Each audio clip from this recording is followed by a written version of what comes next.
So someone just crashed into our boat. We are Sally, Adam, and the baby captain, and we just bought a 32 feet sailboat for $4,000 US. And did I mention that we have no idea how to actually sail? Now I'm actually down in the boat today just to do some boat work, and I was actually filming a video of trying to do some different projects around here. I mean, we have some leaks here in the boat, and the other day was raining so much, so 2 new leaks kind of became apparent after that. So I just wanted to try and go around and fix some of that and do some engine work. And then while I'm down in this salon, just gathering up some tools, I can hear someone yelling, slow down, not so fast, turn, slow down. And boom, they just smash right into me. I don't know, our boat is going all poof, jumping all around. And of course I run up there and see what's going on, and they're just backing away. I mean, they were trying to get into the spot here right next to me in the marina. You know, we have these spots with the poles in the back. And I mean, I didn't see them coming in, but I talked to some of the other guys who watched it, and they said they were just coming in crazy fast. And just yesterday I finished my like the basic sailing course, and the one thing that he really hammered down is like in the marina, go slow. I think it has been a long time since they did any kind of training. So there's like a bit of wind today there, and it's coming like heavy from the side. I think it's like 15 knots probably, maybe gusting 20 something. And I guess they just didn't really know how to deal with it and thought like speeding up was the way to deal with the wind. And then I guess they just ended up steering into the wind and just went straight into our boat. And their boat is quite a bit bigger, and so it did do a bit of damage. And I'll try to throw in a clip here so you can see like the teak trim where they hit. You can kind of see where they hit exactly, and it's all kind of broken, at least that area of the trim there. And the noise kind of when they hit, it sounded very crackly. Like hopefully maybe that was just the teak splitting. I'm just hoping it's not like the glass fiber also breaking inside or behind it or whatever. But yeah, I talked to one of the people from over there, and you know, he was nice enough, apologized and everything. Oh yeah, that's just what nature wanted, he said. Like, what? But yeah, so now we're just exchanging like information, their insurance. They're like fully insured, so they should handle it. But I mean, now we have to go through that, deal with their insurance. And I mean, I haven't tried any of this before, so I have no clue how something like this will go, or like how the process is, how long it will take. I mean, I guess they have to send out a guy to inspect the damage first, and then go from there. And I mean, of course, our boat is old and cheap, so it's not like I'm super depressed or anything. It's just super annoying because I mean, we want to restore a lot of this boat and make it nice, and like the teak trim all around is in okay condition, was in okay condition, so we just wanted to shine it up a lot. So that's really annoying. And of course, if there is more damage and it will take time to fix and all that, that's just gonna be a pain, because like we want to go sailing and start practicing more. But we are still going to do some boat work today. So I think first we're just gonna jump back in time to the stuff I filmed just before we got crashed into, and then we'll jump forward in time again and continue the boat work. And of course I'll give some updates along the way if anything new happens related to this crashing business. So back to the past. Our boat is leaking. And well, one of the places we already knew about when we bought the boat, so that's all good. But I found a few more places because just the other day we had like a huge rainstorm here in Denmark. And like in this area where our boat is, we got like in one day 4 times the amount of rain that we usually get for the whole month of July. So I guess that kind of exposed a few weaknesses in this boat. So let me just take you back a few days. I just came down to the boat today because there is like a really big rainstorm going on in Denmark. I mean, I just wanted to come and check up on the boat and see how it handles all that water. I didn't even bring the camera or anything, so excuse me. So first I just want to have a look down in the bilge, because I mean, I'm assuming that's where all the water should run. Just do it quick. Okay, yeah, that's a lot higher than usual. It's probably hard to see on the video, but yeah. So good thing I came down here, I guess. Yeah, so I'll just pump that out right away. So I'm thinking it's a pretty good chance to test out, I guess, the automatic bilge pump, because there just hasn't been enough water in there for me to actually test it. And I guess when I leave the boat, like, I usually turn off all the power, but I'm thinking, like, on a day like this when there's a rainstorm, I should probably leave it on and leave the automatic bilge pump turned on. So let's have a look here. Pump, auto. I hear something.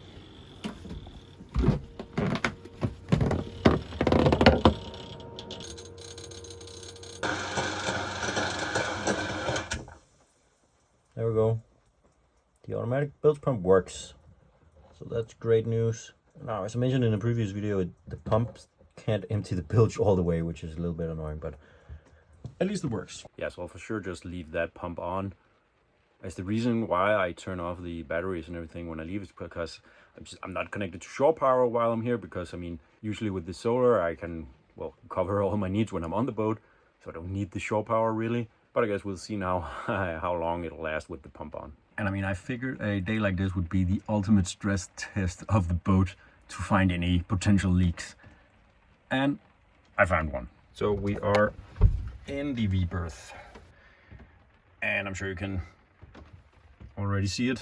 And I guess now looking at the wood, it's also kind of obvious that this is not the first time water is getting here. And yeah, just feeling this, it is just really wet. So it looks to be originating right about here, like above it here, it's completely dry. So it seems to start right there. I guess I need to peel off some of this stuff and have a closer look. Yikes.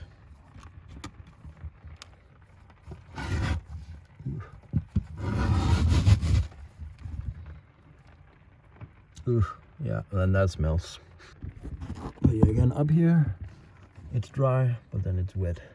So I guess here my inexperience is coming to fruition once again. Like this part here, which is loose. Is that just the, like, the outside paint, or is it part of the fiberglass, or like what is it? Because I can't seem to find like any gaps or holes or any obvious places the water is coming in. But of course it might be coming in from behind this. But do I remove this, or do I risk destroying something? I mean, this is pretty destroyed already, I suppose. So yeah, not great, but I actually found one more place where it's leaking on a little bit of water. This is even less though, but I mean, we still don't want water inside our boat. So the V-berth is right in there, and then here in this along. So basically, it's just in this corner. Just got a little bit of water the other day. So it's still a little bit moist because the mattress was on here before. So it hasn't been able to dry out completely. So we need to find the, I guess, the culprit area for these two spots and fix those up. And well, the third leak is the one we already knew about when we bought it. And that's right here in the navigation station. So basically this used to be like a bed, I guess, that went through here. But at some point they kind of just closed it off. But I don't think they did a very good job. Obviously water got in here, so you can see the wood here is all rotted, and we'll have to replace all of this at some point. But of course first I want to fix like the root of that problem, so it doesn't get worse at least, and we don't get more water inside the boat there. And basically it's this bench right here where water is allowed to get in somehow. And honestly you can see that at some point there has been like a seal here all the way around, but it's just completely gone now. So I'm going to, well, clean this up, remove all of the old ruined stuff here, and put on a new little seal all the way around. So that's at least going to be my temporary fix. So hopefully that can keep everything somewhat dry until we get like a better fix out here. Right, I was just over and had a chat with the guys who hit me again.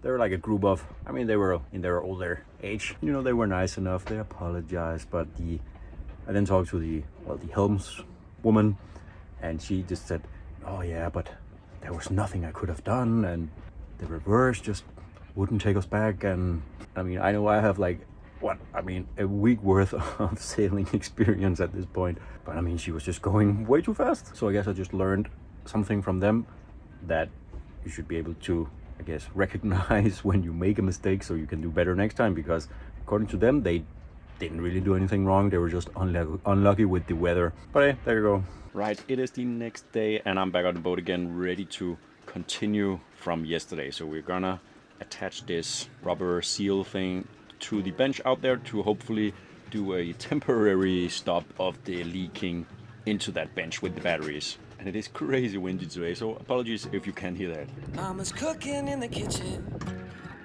and our stomachs have eyes. We take a seat at the table as the sun splits through the open blinds. Dolly's barking from the front yard. She wants to come inside. Hey, I got a sweet suspicion these are good times, that our sunrise would come, and that our goodbye are never gone. Awesome, that was one project done for today, and a pretty important one. We do seem to be getting quite a lot of rain already from tomorrow and then I guess the coming weeks.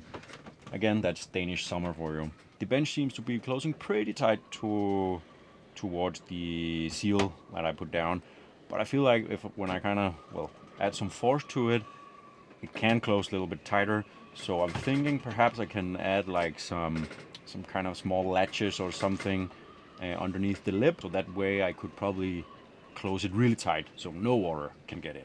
Now the last time I had a look down at the engine, I think I saw like in the, I guess it's the seawater filter or strainer, I think I saw some debris in there. So I want to have a look at that again to see if I'm right. And if there is some debris in there, try and clean that out. So if there is, I'm thinking I should close the sea cock so no water is coming through, and then just take it out, clean it, put it back in. I hope it's that simple.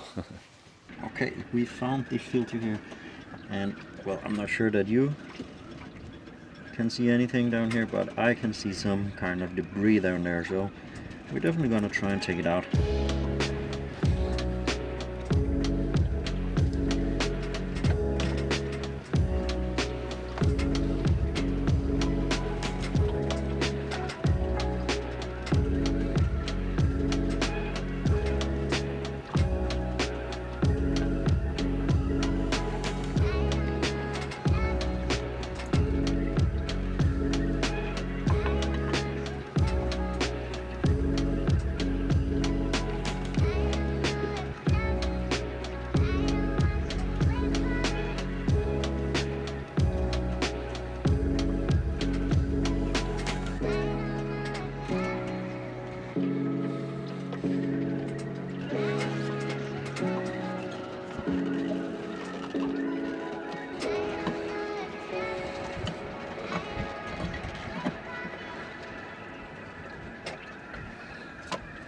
Well, pretty good. Another job successfully done for the very first time. I think I mentioned earlier how I actually just did my, I guess, sailing course, beginner sailing course. And basically I just did the practical part. So there's a practical and a theoretical part, and you can do each of them whenever you want. And then when you have done both, you get the license. So I just did the practical part. Basically it's just over a weekend where you go sailing intensively and then take the test in the end. And I passed, although I gotta be honest, we did a lot of like docking, and we did some man overboard drills, of course, safety stuff, a lot about right of way. And to be honest, we actually didn't do a lot of sailing with sails. I think we did it the one day for like an hour or two sailing around with sails. We did do the man overboard drills with the sails, which was pretty cool. But yeah, I definitely learned something, and I guess, now I'm just more confident, especially doing the docking and, maneuvering in a marina. So just when we get some less stormy weather, we're gonna go sailing.